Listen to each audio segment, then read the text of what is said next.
بسم اللہ الرحمن الرحیم صلی اللہ علی محمد و اہل بیتہ الطیبین الطاہرین المعصومین۔ شریعت کے احکام میں سے ایک حکم جو روایات معصومین علیہ السلام میں بیان ہوا ہے اور فقہا نے ذکر کیا ہے وہ یہ ہے کہ وضو کے بغیر کچھ کام حرام ہیں۔ ان میں سے ایک جو بیان کیا گیا ہے قرآن مجید کو مس کرنا۔ قرآن مجید کی عبارت کو، قرآن مجید کے الفاظ کو، قرآن مجید کے جتنے بھی حروف ہیں ان کو مس کرنا، ان کو یعنی ہاتھ لگانا اور درمیان میں کوئی معنی بھی موجود نہ ہو، ڈائریکٹ مس کرنا یہ حرام ہے، جائز نہیں ہے بغیر وضو کے۔ مثلا ایک بندہ یعنی وضو کے ساتھ نہیں ہے اور وہ کوئی بندہ قرآن مجید کی تلاوت کر رہا ہے تو وہ آ کے ثواب کی نیت سے، جیسا کہ بعض لوگوں کی یہ عادت ہوتی ہے، وہ آ کے یعنی قرآن مجید کا وہ بوسہ لیتے ہیں یا ہاتھ کے ساتھ سلام کرتے ہیں، تو اگر وضو کے ساتھ نہیں ہے تو ثواب کی بجائے اسے گناہ ہوگا اور عذاب میں مبتلا ہوگا۔ تو اس لیے ضروری ہے کہ جو عمل بھی انجام دیا جائے وہ شریعت کے مطابق انجام دیا جائے تاکہ اس کا ثواب حاصل ہو۔ تو قرآن مجید کے جو حروف ہیں ان کو مس کرنا اور اللہ کے ناموں کو مس کرنا یہ وضو کے بغیر یہ حرام ہے۔ البتہ یعنی قرآن مجید کو جو عبارت ہے،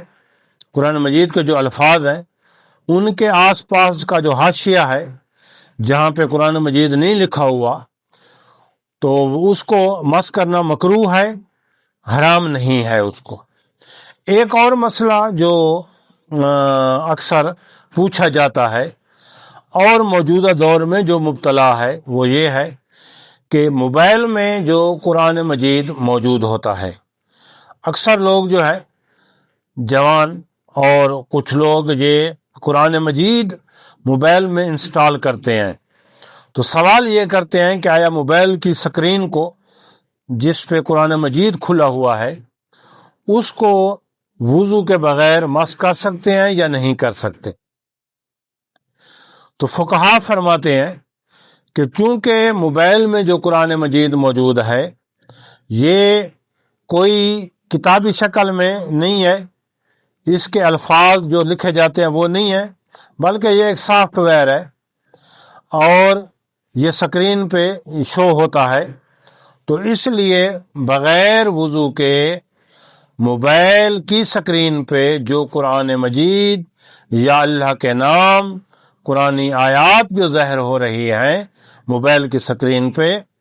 اس کو بغیر وضو کے ٹچ کر سکتے ہیں، بغیر وضو کے اس کے پیج کو پلٹا سکتے ہیں، اور تلاوت کا جو حکم ہے بغیر وضو کے، آداب قرآن اور مستحب یہ ہے کہ قرآن مجید کو قبلہ کی طرف رخ کر کے بیٹھیں اور وضو کے ساتھ قرآن مجید کی تلاوت کی جائے اور اچھی آواز میں قرآن مجید کی تلاوت کی جائے۔ اور قرآن مجید میں اگر کوئی شخص سمجھ سکتا ہے کہ قرآن مجید کیا کہہ رہا ہے، اگر یہ سمجھ سکتا ہے